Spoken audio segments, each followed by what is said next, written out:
구약성경 773페이지 욥기 14장입니다.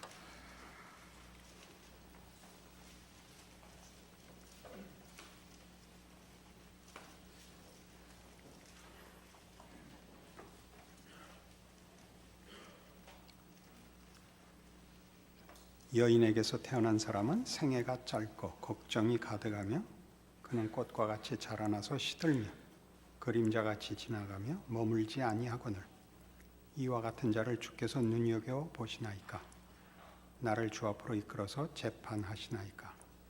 누가 깨끗한 것을 더러운 것 가운데서 낼 수 있으리까. 하나도 없나이다. 그의 날을 정하셨고 그의 달수도 주께 있으므로 그의 규례를 정하여 넘어가지 못하게 하셨사온즉 그에게서 눈을 돌이켜 그가 품꾼같이 그의 날을 마칠 때까지 그를 홀로 있게 하옵소서. 나무는 희망이 있나니 찍힐지라도 다시 움이 나서 연한 가지가 끊이지 아니하며 그 뿌리가 땅에서 늙고 줄기가 흙에서 죽을지라도 물 기운에 움이 돋고 가지가 뻗어서 새로 심은 것과 같거니와 장정이라도 죽으면 소멸되나니 인생이 숨을 거두면 그가 어디 있느냐. 물이 바다에서 줄어들고 강물이 잦아서 마름같이 사람이 누우면 다시 일어나지 못하고 하늘이 없어지기까지 눈을 뜨지 못하며 잠을 깨지 못하느니라. 주는 나를 스올에 감추시며 주의 진노를 돌이키실 때까지 나를 숨기시고 나를 위하여 규례를 정하시고 나를 기억하옵소서. 장정이라도 죽으면 어찌 다시 살리까. 나는 나의 모든 고난의 날 동안을 참으면서 풀려나기를 기다리겠나이다. 주께서는 나를 부르시겠고 나는 대답하겠나이다. 주께서는 주의 손으로 지으신 것을 기다리시겠나이다. 그러하온데 이제 주께서 나의 걸음을 세시오니 나의 죄를 감찰하지 아니하시나이까. 주는 내 허물을 주머니에 봉하시고 내 죄악을 싸매시나이다. 무너지는 산은 반드시 흩어지고 바위는 그 자리에서 옮겨가고 물은 돌을 닳게 하고 넘치는 물은 땅의 티끌을 씻어버리리이다.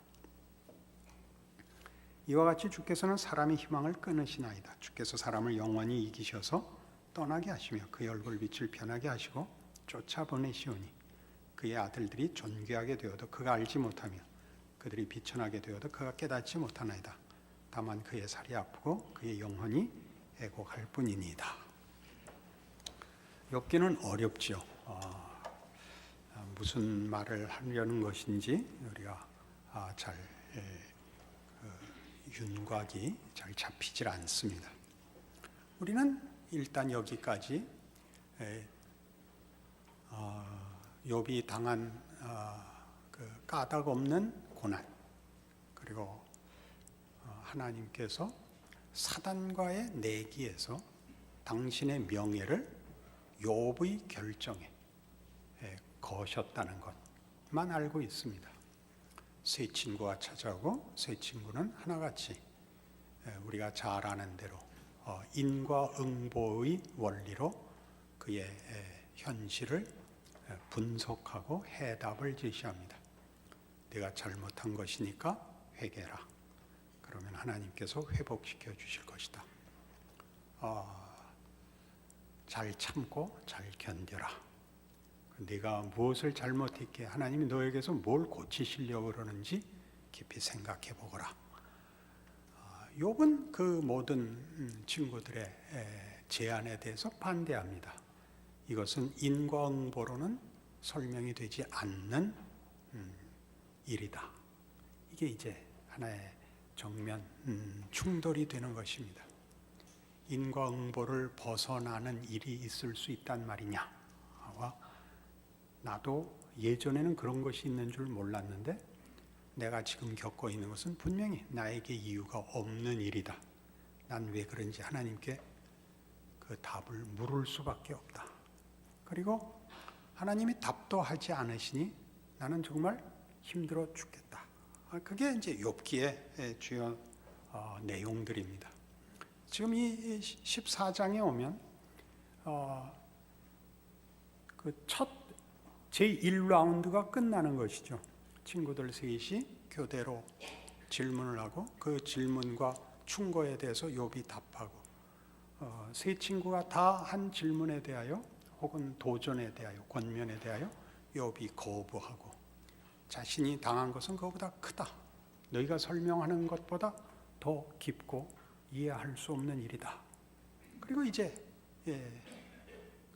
일일이 답한 맨 끝에 이제 욥의 일종의 독백, 괴로운 심정을 토로하는 장면이 이 13장과 14장입니다. 14장을 조금 잘라서 이해하시면 그 내용이 좀 더 분명해집니다. 1절에서 6절까지는 이겁니다. 나는 하찮은 존재입니다. 내가 뭘 잘못했다 할지라도 하나님 뭐 그렇게 화를 내십니까? 이게 이제 1절에서 6절입니다. 7절에서 12절은 죽으면 끝인 그저 일과성에 불과한 그 가치 없는 인생입니다. 뭘 이렇게 붙들고 긴 싸움을 하십니까? 이런 넋두리입니다. 13절에서 17절은 그러니 하나님 그냥 넘어가 주시죠. 넘어가 주시죠. 이 하찮은 존재, 별것 아니고 짧은 인생을 사는 게 잘못했던들 뭐 하나님 그 일일이 찾으시고 확인하시고 짚으실 거 뭐 있습니까? 그냥 한번 눈 감으시죠. 이게 다 이제 말하자면 이게 무슨 이 내용들을 여러분이 논리적으로 뭐 이렇게 분석하고 따져볼 가치가 있는 게 아니고 이것 외에는 할 말이 없는, 답은 없고 견딜 수는 없는 자의 넋두리 비명인 것을 이해하셔야 됩니다. 18절에서 22절은 저는 견딜 수가 없습니다. 이 고난이 너무 큽니다. 저는 이제 자폭 직전에 와 있습니다라는 절규입니다. 이런 성경에 나와 있는 이런 표현들은 우리한테 낯섭니다. 우리는 성경이 규범적이고 명확한 가르침과 방향과 내용들로 되어 있을 거라고 믿고 있지, 이런 어떤 비명과 넋두리와 자폭 같은 얘기들이 등장할 거라고는 대부분 기대하지 않고 있기 때문에 우리는 서둘러 사실은 욥의 세 친구같이 됩니다. 얼른 빨리 답을 찾고 얼른 빨리 넘어가려고 하지 이 짐을 지기 싫어합니다. 그러나 똑같은 일을 이런 데서 발견하면 여러분들은 그렇게 느끼지 않습니다. 정호승 씨의 시를 제가 하나 읽어드리겠습니다. 내가 사랑하는 사람이라는 제목입니다. 나는 그늘이 없는 사람을 사랑하지 않는다. 나는 그늘을 사랑하지 않는 사람을 사랑하지 않는다. 나는 한 그루 나무에 그늘이 된 사람을 사랑한다. 햇빛도 그늘이 있어야 맑고 눈이 부시다. 나무 그늘에 앉아 나뭇잎 사이로 반짝이는 햇살을 바라보면 세상은 그 얼마나 아름다운가. 나는 눈물이 없는 사람을 사랑하지 않는다. 나는 눈물을 사랑하지 않는 사람을 사랑하지 않는다. 나는 한 방울 눈물이 된 사람을 사랑한다. 기쁨도 눈물이 없으면 기쁨이 아니다. 사랑도 눈물 없는 사랑이 어디 있는가. 나무 그늘에 앉아 다른 사람의 눈물을 닦아주는 사람의 모습은 그 얼마나 고요한 아름다움인가.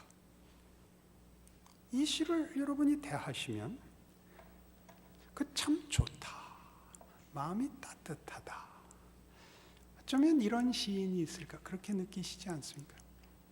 뭐하고 있는 짓이야? 나가서 전도하고 기도할 거지 뭐? 이렇게 그러시지 않죠. 근데 성경을 읽으면 그럴까요? 왜 성경을 읽으면 여러분은 서둘러 정답을 외치고 울 시간을 안 줄까요? 왜 그늘이 있으면 안 될까요? 놀라운 일이죠.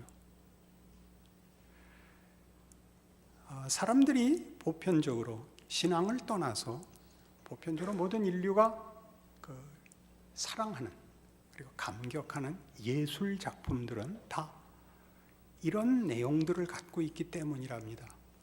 인간의 한계, 존재론적 한계이든 실존적인 한계이든 한 인간의 나약함과 허망함을 깨닫고 또는 인생의 버거움을 깨달은 것을 작품화한 것에서 모두가 경이감을 느낀답니다. 그렇죠? 고흐의 그림을 보면 그렇죠. 왜냐하면 그가 결국 미쳐서 권총 자살하고 말았거든요. 짧은 나이에. 근데 그의 작품을 보면 너무나 강렬하죠.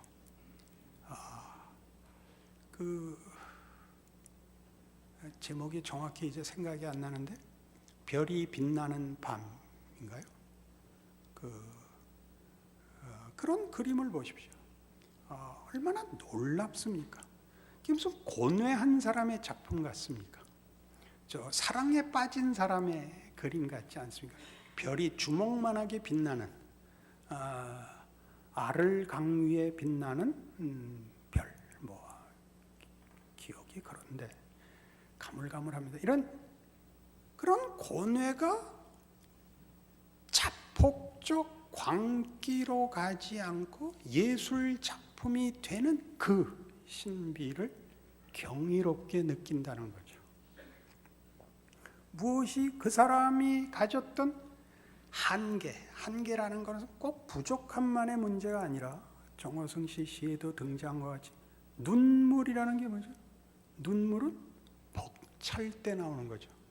기쁨이든 슬픔이든 감당할 수 없는 사실에 직면했을 때 우는 거죠. 너무 기뻐서 울고 너무 슬퍼서 울지요. 그것을 운다는 것은 패배자거나 무슨 연약함의 문제가 아니라 인간이 경험하는 것들이, 인간이 느끼는 것들이 자기 이상의 것을 누리고 있다는 표지요.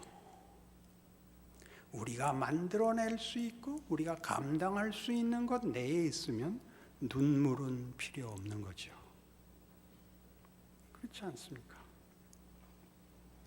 그래서 지금 욥이 만나고 있는 이 비명들, 자기가 만난 일에 대한 비명들은 다 가장 중요하게 인간이 할 수 있는 것을 넘어선 경험 앞에 서 있는 자신을 발견하여 터뜨리는 감탄사들인 것입니다.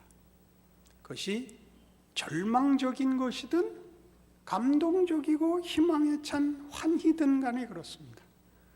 우리의 한계를 벗어난 무엇과의 만남, 그것이 예술 작품에서 우리를 감동시키는 이유는 거부감이 없는 것은 그것이 우회적이기 때문이랍니다. 우회적이라는 것은 꼭 집어서 얘기해 주지 않는데 모두에게 인간의 한계와 함께 인간이 그 한계를 넘어선 어떤 존재라는 것을 가르치고 있는 것입니다.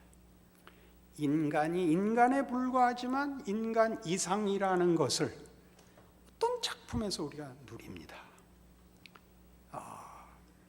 어떤 음악에서, 어떤 미술에서, 어떤 시에서 인간된 신비한 경의를 느끼는 것이죠.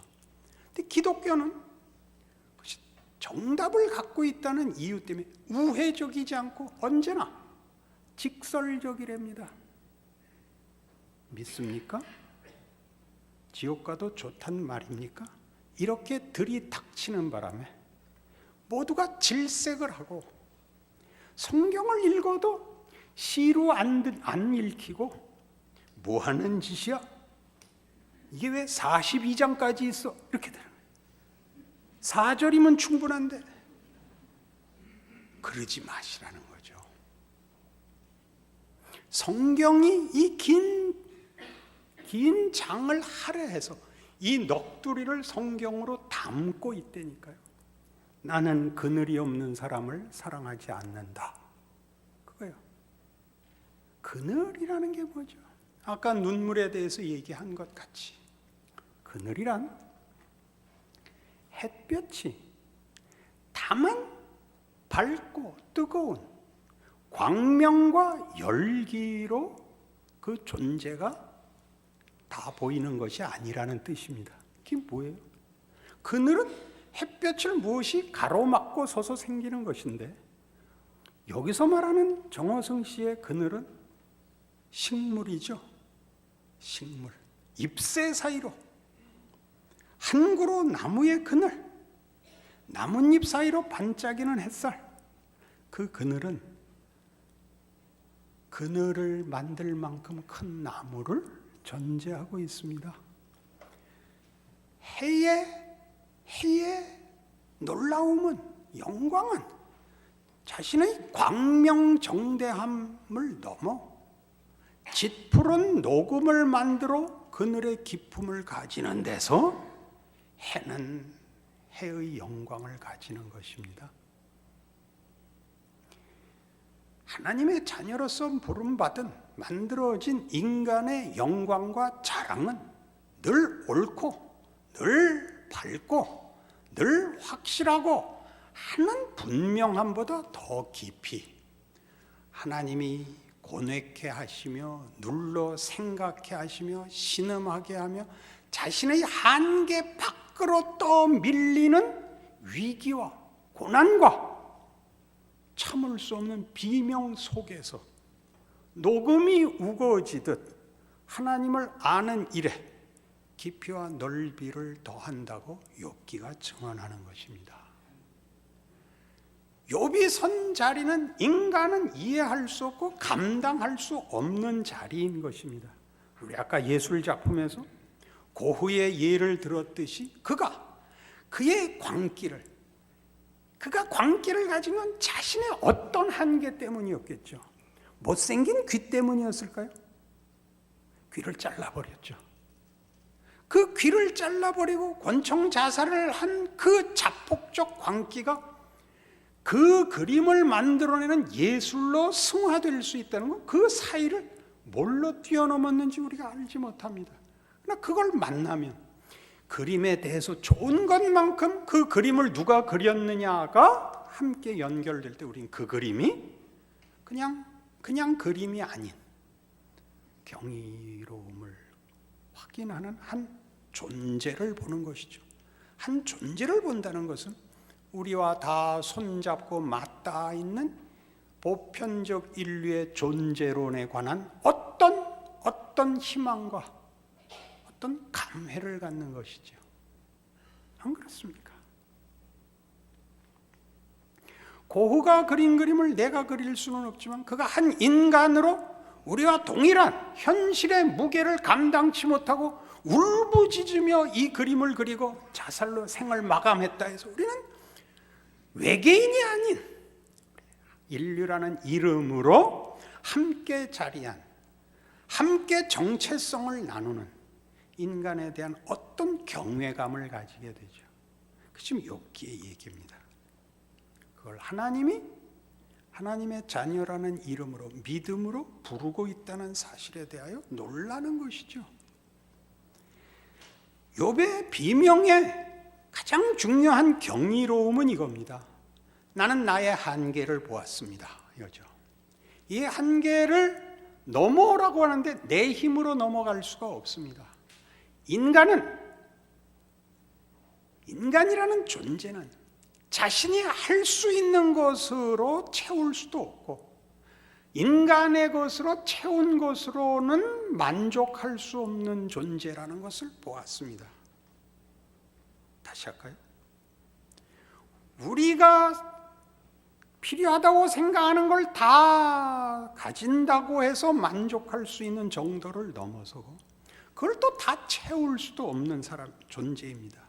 우리가 필요한 모든 것을 채워도 인간이 만족하지 않는 이유는 인간이 다만 물질이 아니기 때문이죠. 영적 존재이기 때문에 행복과 평안은 세상과 우리가 할 수 있는 것으로 얻어지지 않습니다. 우리 다 아는 사실입니다. 그리고 그 영혼을 만족시키는 일을 우리는 할 방법이 없습니다. 세상적인 것으로 잠깐 기만을 하죠. 스스로를 속이죠. 세상의 그 능력에 속하는 재물이나 명성이나 능력이라는 것은 이 깊은 질문에서 잠시 도망가는 방도로밖에 쓰지 못합니다. 이런 무슨 다른 것들이 있으면, 세상적인 것들이 있으면 자꾸 하나님과 만나는 일을 방해받습니다. 도망갈 수가 있습니다. 도망을 가죠. 해외 여행을 가거나 누구를 붙들어다 교훈을 하거나 큰 소리를 치거나 유명해지거나 무슨 업적을 남기거나 자꾸 도망을 갈 뿐이지 실제로 해결되는 것은 없습니다. 저는 다 해봐서 압니다.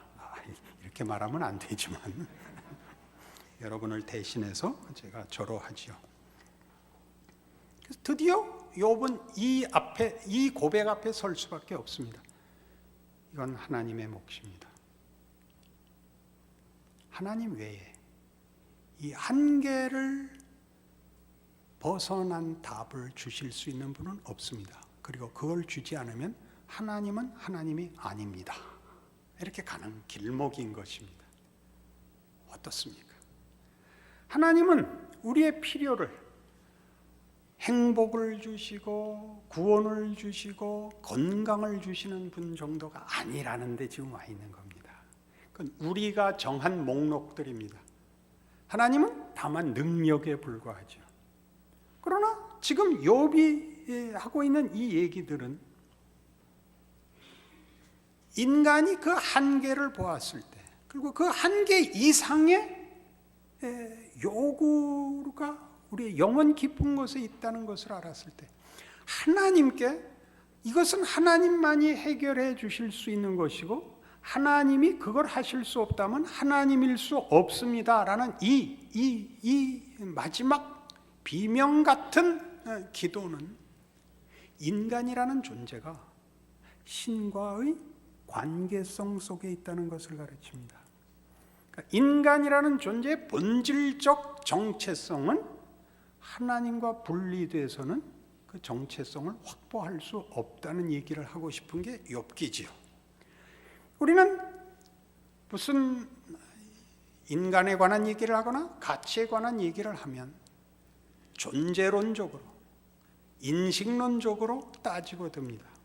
그러나 성경이 거듭거듭 기독교 신자들에게 예수 그리스도를 보내어 구원한 하나님의 백성이라고 일컫는 성도들에게 하는 얘기는 인간의 정체성은 하나님과의 관계성 속에만 존재한다. 그렇게 가르치는 것입니다. 대표적인 예가 요한복음 17장 3절입니다. 기억하시죠? 영생은 유일하신 하나님과 그의 보내신 자 예수 그리스도를 아는 것이니라. 그 안다는 것은 정보가 아닙니다. 지식이 아닙니다. 가장 깊은 인격적 관계가 성경이 말하는 안다는 말입니다. 안다.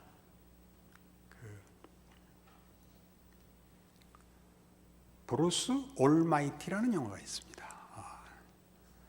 짐 켈리라는 코미디언 쪽에 재능을 가진 주인공이 등장하는 것인데, 이제 뭐 인생이 고달픈 지방 방송국 무슨 가십이나 무슨 에피소드들을 소개하는 이제 잠깐 나오는 방송 기자인데 뉴스 앵커를 맡고 싶어 하는데 그게 안 되는 겁니다. 그리고 같이 사는 아내와 관계도 삐걱거려서 아내도 친정으로 도망가 버렸습니다. 그래서 모든 일이 안 돼서 막 신에게 화풀이를 하고 이게 뭡니까? 한번 만나 주십시오. 신이 불러요. 이제 신이 불러서 가보니까 이제 건물인데 속이 비어 있어요. 신이 뭐 하고 있냐면 청소를 하고 있어요. 불러서 이제 이런저런 얘기를 해요. 처음에는 자기한테 능력을 달라 그래요. 좋다, 너 신 한번 해봐라. 그 신이 돼요. 그래서 모두의 기도를 들어주고 세상이 엉망이 돼요. 마음 상한 아내를 불러다가 보름달을 크게 보여주려고 달을 끌어들이죠. 창 앞으로. 그래갖고 온 세상에 해일이 나고 다 뒤집어져갖고 그다음에 모든 기도를 다 들어줘요. 그랬더니 모두가 경품에 당첨이 돼가지고 로또 복권에 1,000원 주고 샀는데 당첨금이 120원이 되고 그래갖고 난리가 나고 폭도들이 생기고 못 해먹겠다 이렇게 돼요. 신 앞에 다시 와요. 신이 그러죠. 네가 잘하는 거 있다. 넌 사람을 즐겁게 하는 재주가 있다. 그거 해라. 그러니까 그 신을 바라보면서 주인공이 그래요. 웃기고 있네. 그러니까 그거야. 내가 널 만들어서 잘 알지. 이 말 하나 하려고 이렇게 길게 했어요. 내가 널 만들어서 잘 알지. 그거야. 그래서 자기의 본직으로 돌아가고 자기 자리로 돌아가서 즐겁게 이렇게 그냥 조욕으로 그냥 이렇게 작은 자로 즐겁게 사는 것으로 영화가 해피엔딩이 됩니다. 이 예야 물론 우리 성경이 가르치는 것을 그냥 삽화같이 한번 이렇게 그린 것이고 하나님은 실제로 그러십니다. 위대하고 모든 답을 받고 하는 것보다 더 큰, 더 깊은, 말하자면 부요함과 풍성함과 무한함이 짙푸른 녹음하네요. 초록녹에 그늘음이잖아요.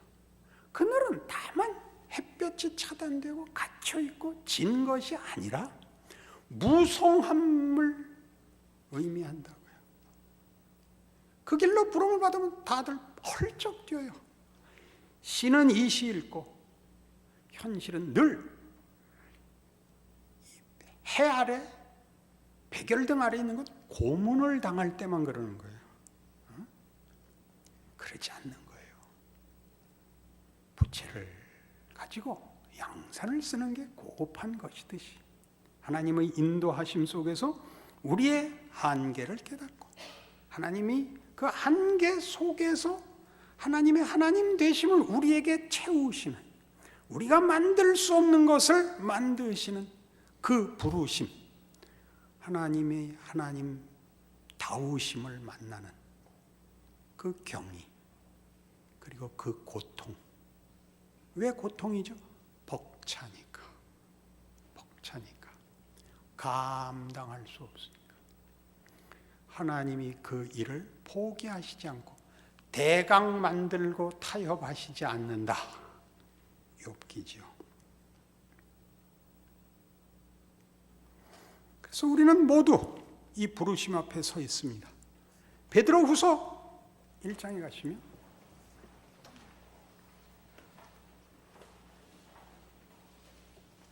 신약 성경 383페이지입니다. 기독교 신앙이라는 것이 그 근거가 옳고 그름 이렇게 서 있지 않습니다. 이렇게 서 있습니다.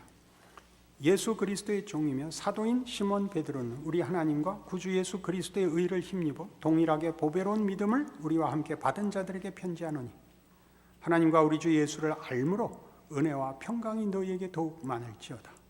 그의 신기한 능력으로 생명과 경건에 속한 모든 것을 우리에게 주셨으니 이는 자기의 영광과 덕으로서 우리를 부르신 이를 알므로 말미암음이라. 인간이라는 존재의 정체성은 어디 위에 서 있다고요? 관계성 속에 서 있다고요. 2절에 있듯이 우리 주 예수를 알므로 은혜와 평강이, 그리고 3절 끝에도 보듯이 자기의 영광과 덕으로서 우리를 부르신 이를 알므로 말미암은 것. 우리가 혹 분명한 것, 확인되는 것 속에 근거해서 우리의 기독교 신앙을 제한하고 있다면 어느 날 하나님이 그걸 깨실 겁니다. 하나님의 자녀가 된다는 건 우리의 기대와 욕심보다 큽니다. 세상이 만들 수 없는 사람이 되는 것입니다. 오죽하면 이 일을 위하여 말씀으로 천지를 창조하신 하나님이 그 아들을 보내어 십자가에 못 박아서야 이 문제를 푸셨겠습니까? 문제가 어려워서가 아니라 하나님이 인간에게 목적한 창조와 구원의 궁극적인 내용이 얼마나 큰 것이면 당신의 피와 살을 내주시는 방법을 택했습니까? 그걸 기억하는 여러분의 삶과 현실 되셔서 여러분의 고단한 인생을 하나님이 외면하는 길 속에서 혼자 길을 잃어서 생긴 것이라고 생각지 마시고 눈동자와 같이 우리를 돌보시며 어찌 젖먹이는 어미가 그 아이를 잊겠느냐? 그는 혹시 잊을지라도 나는 잊지 않겠다 하신 말씀이 무슨 뜻인지를 기억하는 하나님의 자녀로 사는 여러분의 존재와 인생인 줄 아는 복이 있기를 바랍니다. 기도하십시다. 하나님 아버지 은혜를 감사합니다. 하나님의 자녀로 산다는 것은 놀라운 일입니다. 하나님의 생각과 뜻은 우리의 생각과 달라서 하늘이 땅보다 높음 같이 상상할 수 없고 측량할 수 없는 은혜요 사랑이요 복입니다. 하나님께서 말씀하시기를 내가 거룩하니 너희도 거룩하라 하셨습니다. 세상의 것으로 채워진 존재 되지 말고 내 자녀가 되라, 내 사랑을 받으라, 그리고 나를 사랑하라, 그렇게 부르셨습니다. 세상의 위협과 시험을 이기고 하나님의 자녀로 사는 기쁨과 기적을 배워나가는 믿음과 인내와 성실함을 주시옵소서. 예수님 이름으로 기도합니다. 아멘.